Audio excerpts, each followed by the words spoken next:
Hey guys, this is Lucid. We are jumping into our game with the Xibalba. I'm only gonna do turn 1, and well, or turn 2 I guess, depending on how you number them, in the first episode. Because there's a fair amount of stuff I kind of just want to talk about in terms of expansion strategy. But anyway, we'll get on with it. We have a message from Pelagia, saying, "Please allow me to introduce myself. I'm the god of wealth and taste. I've been around for many long years, stole millions, man's soul and faith. Pleased to meet you. Hope you guessed my name." Okay. Let us take a look at the prophet names. We've got I Choo choose you. That's funny. And then we've got Rur, and then we've got Pale is Beautiful. The Pale One Commander. It's kind of funny. And then we've got Snorri and Odd, and then the Clever Fellow. Damon Knight. We have Perun the Batab. And then we've got Franz like... With Franz like these, the Scout. Okay, with Franz like these. That's funny. Holy Diver. Yeah, we named our scout after Perun, who wanted to join this game but couldn't be here, so... Yeah. So here's where we started. We are smack in the middle. There were some people on, like when I posted the map, they were saying the corners are still really good spots to start in. And we'll see how that plays out, but either way, that's not going to be me. I am right in the middle. Which in terms of kind of map geography, it puts me near some caves. There's a cave here, there's a cave here, there's a cave here, and there's a cave here. So potentially, you know, bats are pretty good in caves, so potentially I can control kind of an axis down the middle. The problem is if anybody wants to go from one side of the map to another, they're gonna have to be neighbors with me. I'm literally dead central. So, if I can make this work, then we'll see. Then I think things are gonna be good. But I'm like not sure how it's all gonna play out.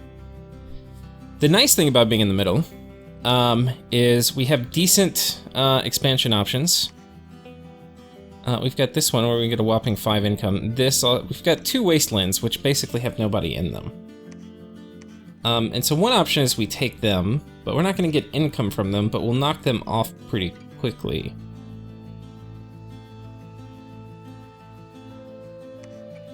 But the thing we have to think about when we're doing expansion is...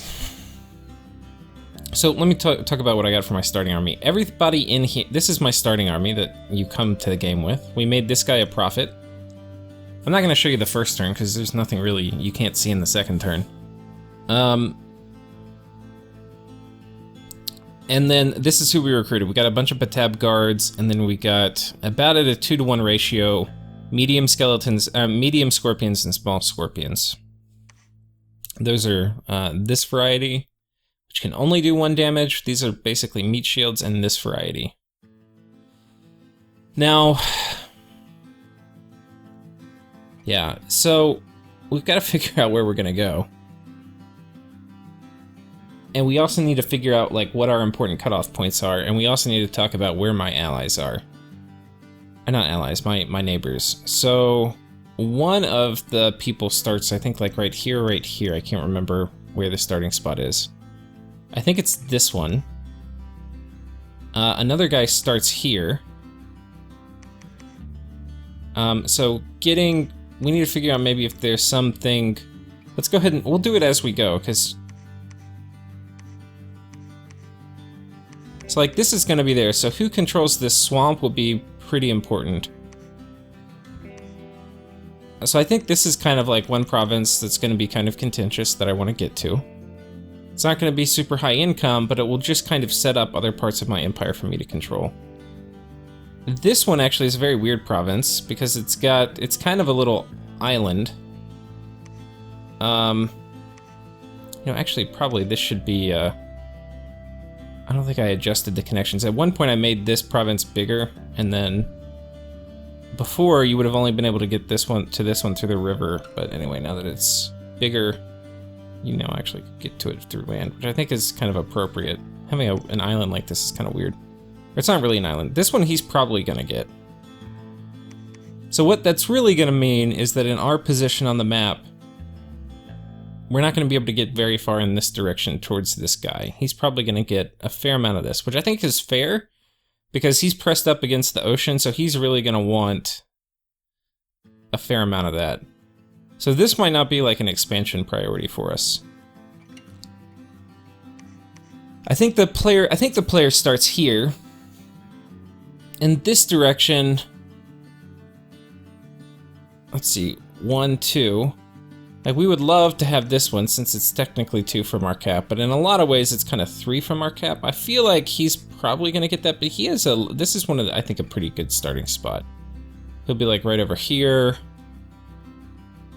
Thing that may not be great about it is like this guy who starts over here, like he's kind of one of the obvious targets for this guy. But I'm kind of like the obvious target for 5 people, but I might be able to talk to him, and since this guy has very few obvious targets, I can be like, hey, get this guy. So we'll see, but...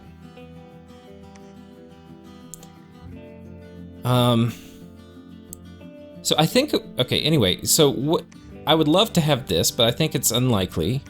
But getting here, I think would be good. Like if I can get all the way up here and make like a ridge, then that's okay. Because, and I might be like, well, I don't want to cut this guy off from going over here. Okay, let's be real. This guy is not going to attack my neighbor up here. I think this is where my neighbor spawns. He's not going to attack him without going through me. Like, in no world is that going to happen. So I might as well just block off and get as much of this as I can.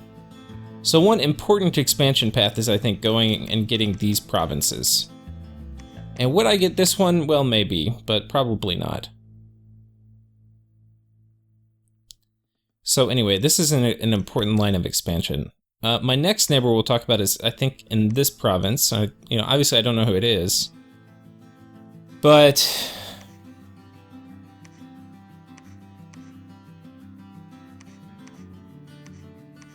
yeah, how is this gonna work?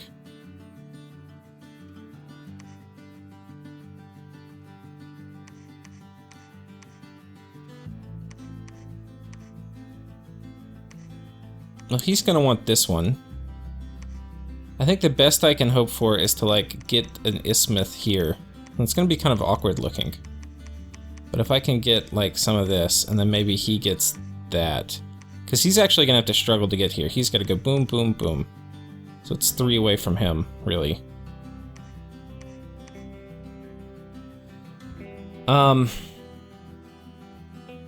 this is my neighbor down here. And then I forget, I have a neighbor, I think they're right here, but I could be wrong. And so getting another party down here and getting access to this cave system, I don't think I'm gonna have like immediate access to it, but yeah. To get in this cave system would be great for me. But it's also kind of far away. So we'll have to see. I think part of Xibalba is, in some ways you have a lot of flexibility where you can go, because your troops can fly. But on the other hand, your troops are really weak, so you have very limited flexibility. So we have decisions to make. This is a farmland. So we could either get these 2, which are going to give us not very much income, or we get this 1. And like, I can get these 2 anytime. The other nice thing about getting them is it potentially opens up expansion options, and I can get this next turn.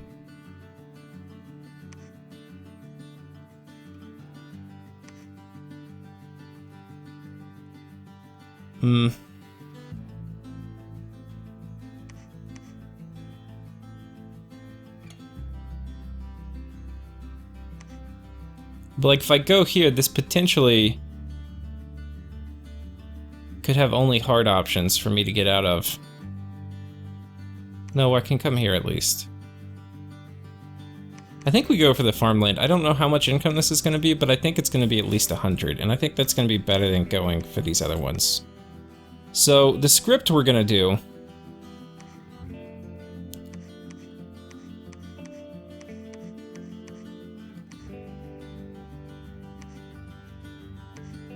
This is archers, heavy infantry, and militia. Now, there's some nations where you don't really need to look at what's there and change your script. This is not really one of them. Based on the speed of the troops, the objective in this is we put these scorpions in a spot where right as they make contact with the front line, my bats are hitting the back line. Like the second it happens. Because if I don't, then there's a risk that they don't make contact at all, and then the troops come and hit my bats. And then I lose bats, and I don't want to lose bats, I want to lose scorpions.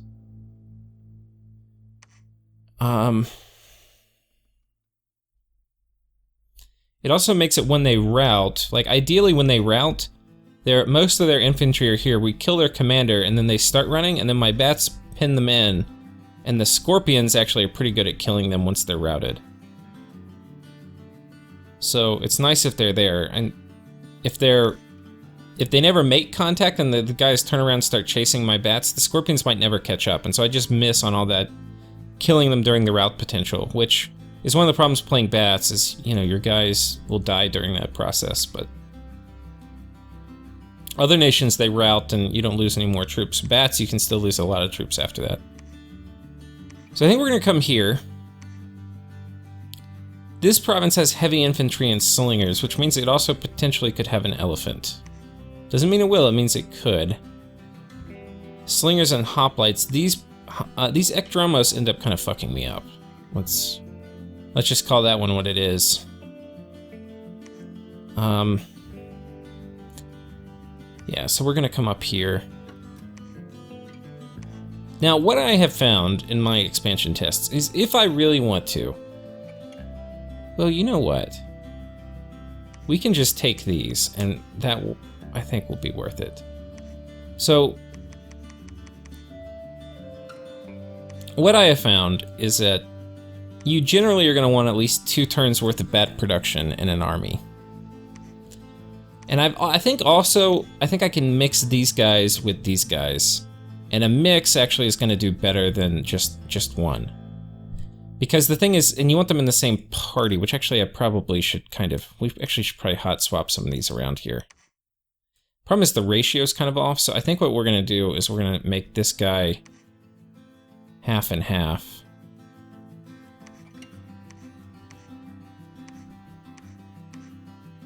Something like that, I don't know. Hopefully this doesn't mean, actually, I don't know. This is too many. We can throw some of these guys in here, but we don't want too many because these guys dying will trigger my best guys to rout, and I don't want that, but I can have some of them die. But having these guys here will also prevent some of these from routing. So, I think what we'll do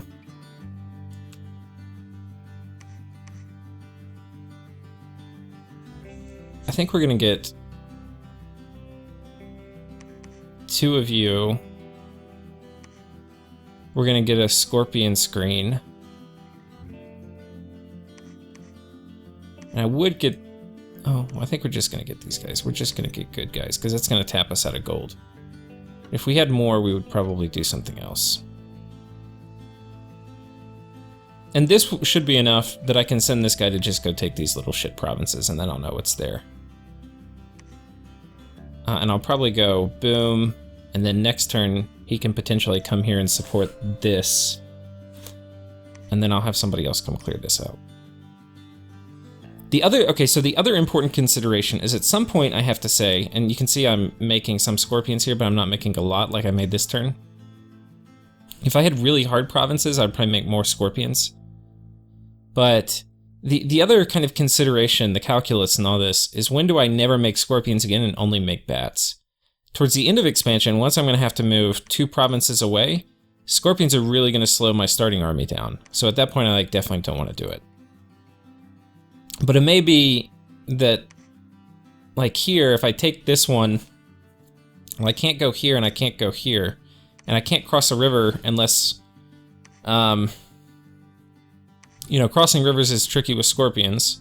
So I may, at some point pretty soon, I may just kind of switch off of scorpions and only do bats. But maybe not. Like if I expand over here and then we see kind of a tough group, I may, for my next turn, well, I guess I wouldn't be able to.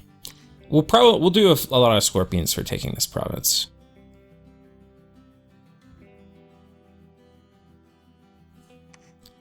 So anyway, this is basically the idea. We've got everybody on hold and attack rear. I had these guys on attack rear because they were going to attack something else earlier.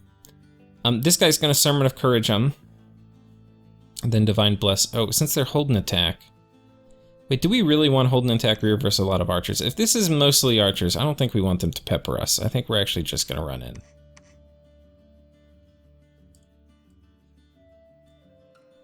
Okay. Do attack rear.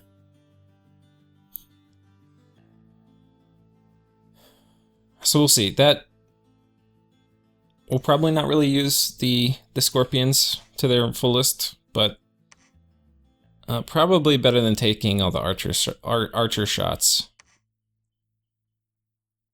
And we've got the kind of rule for bats too is you want to outnumber them 2 to 1. And right now we've got 50 bats, and there's 30 of these, plus we have scorpions. So I feel that's close enough to the 2 to 1 rule for me to be okay. But I think that's it. That's going to be our first turn. We've kind of talked about some of the basics. But anyway, the next episodes will all be kind of expansion compressed. All right, guys, take care.